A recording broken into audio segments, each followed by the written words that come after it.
Hey, it's Erin. I've got a twofer for you today. We are looking at back training, gym versus home.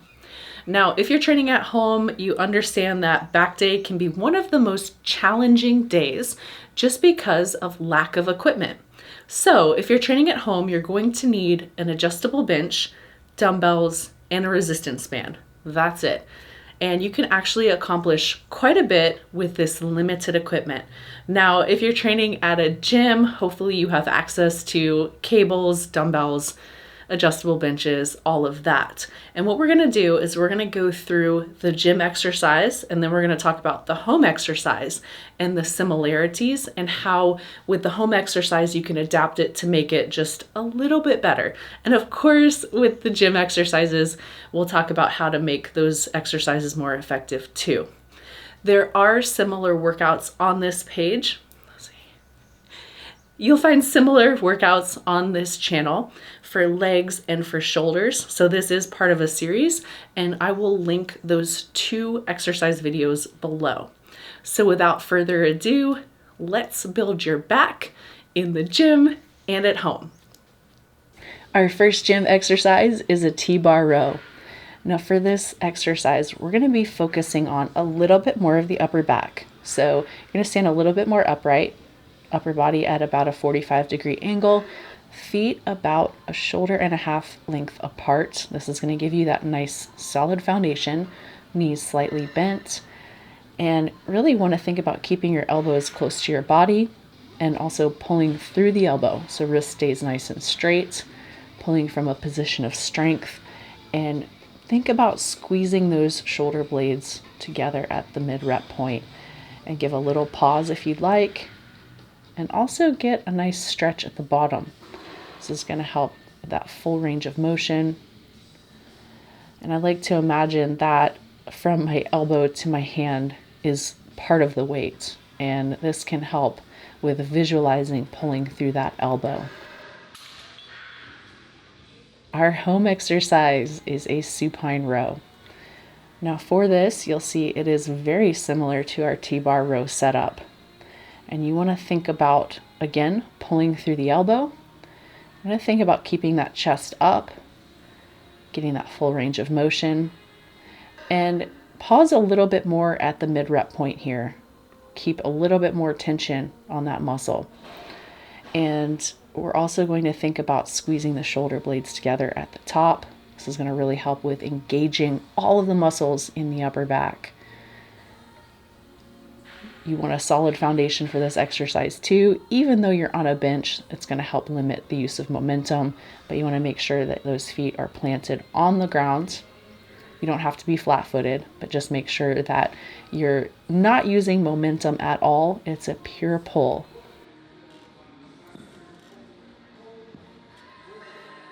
Moving on to our next gym exercise, this is a wide grip pull down. Now for this particular variation, I'm using the bar with the D handles. This is going to give a neutral grip, which can help with keeping those biceps out of the equation. I'm sitting nice and tall, and here I'm thinking about pulling my elbows together at the bottom. So think about squeezing those elbows together, pulling to right about clavicle height, and give a nice pause here. So we're really focused on keeping that tension on the muscle. Not using momentum here either. So you'll notice sometimes people will do some swinging. Here we're just focused on, again, keeping that tension on the muscle and really feeling that good squeeze. If you want to think about breathing, you want to think about exhaling on the pull, inhaling on the release, and you want to release nice and slow.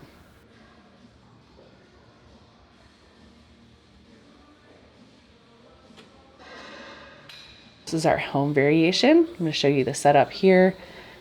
You're going to start with tension on the muscle for this single arm pull down. I'm locking out the non-working arm. This is going to keep things nice and stable. And I'm thinking about pulling my elbow down to my rib cage. Really keeping that constant tension. And you'll see that the range of motion is shorter. And that's just because Again, I want to try to keep tension on the muscle. If I extend my arm all the way up, of course, I'm going to lose all that tension. So this is going to be a little bit more of a partial rep exercise for at home. Now, when you're switching sides, you want to make sure that it's exactly even. So I'm using my thumb as a guide here so I can get the same exact tension and difficulty on the other side. And you want it to be a mirror image from left to right. So you want to make sure that that non-working arm is locked out and that you're thinking about pulling and squeezing that elbow down to the rib cage. And you want to bring your hand up and then pull back down as soon as you start to feel that tension go away. So you want to shorten that rep range to where it is tough the entire rep range. Next gym exercise is a cable row. Now for this, I've got the double D handle, so it's a close grip, and I have placed my feet on the platform. So again, with that nice solid foundation, sitting nice and tall, leaning back just a little bit, and thinking about pulling to right about that lower rib cage area. And just like that T-bar row, you want to think about squeezing those shoulder blades together in that mid-rep point. And you also don't want to think about leaning forward and then leaning back. This is going to cause that lower back to take some of the load, and we're trying to really focus on the mid-back here. And you can give a nice little pause mid-rep if you would like. Okay, we're going to be doing a seated band row for our home variation. Now for this, I've crossed the bands over. This is going to increase tension just a little bit. If you want more tension, if you don't have a strong band, you can wrap the band around your feet once or twice, depending on how much tension you would like. I'm leaning back a little bit more on this exercise because I want to make it more difficult. And you'll see that range of motion is much shorter. If I extended my arms all the way out, I would lose tension. So the whole idea with these home workouts is we're going to keep the tension on the muscle. You may want to think about increasing the rep range so you can get the same resistance and benefit as you would from the gym workouts. Here, I'm also working on eliminating momentum. So you'll see that all of the work is being done by that mid-back.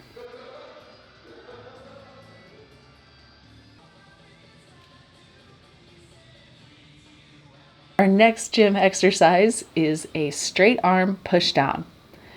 Now for this exercise, I am backed away from the cable, standing feet shoulder width apart, knees bent, and making sure that my body is stable so I'm not using momentum at all. You want that upper body to be at about a 45-degree angle, maybe slightly lower. And for this, I like to think about trying to push the bar to my knees. So really trying to push the bar down and then push the bar to the knees. This is really going to hit teres. This is going to build that V taper beautifully.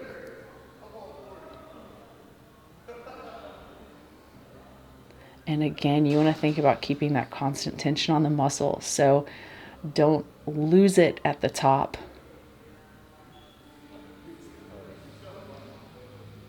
And think about using just the teres and the upper back to move the weight.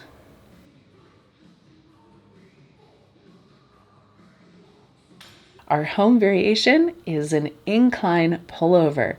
So if you've done pullovers and you haven't done incline pullovers, you gotta try it. This makes the exercise much more difficult. And you'll see that this is also going to hit teres. This is going to help increase tension on the muscle too by having that nice incline. It's also something different. So if you're used to flat bench pullovers, this is gonna hit the fibers a little bit differently. Going with a wider stance here, again for that nice strong foundation. Make sure you've got a good solid grip on the top of that dumbbell. Keep that core tight.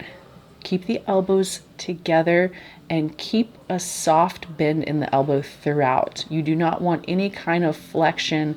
So as soon as you start bending those elbows, it becomes more of a triceps exercise.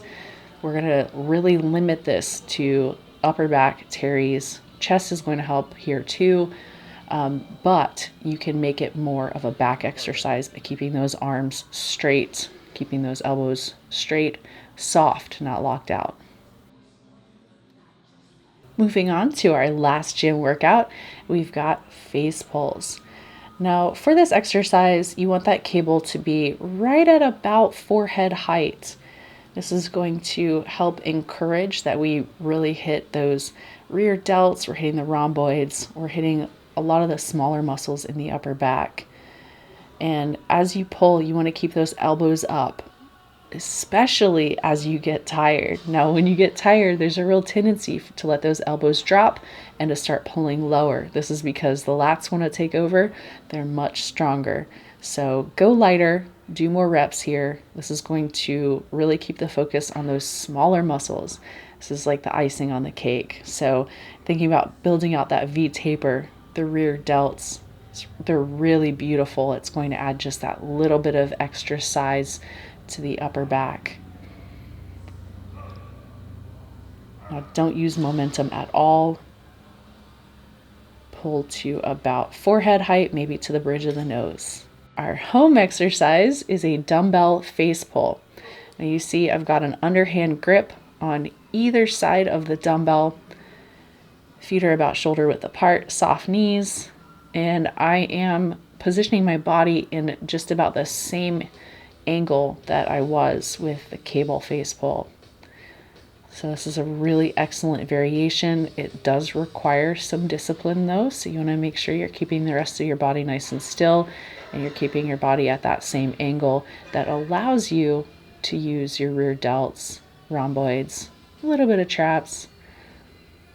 This is going to have the same effect.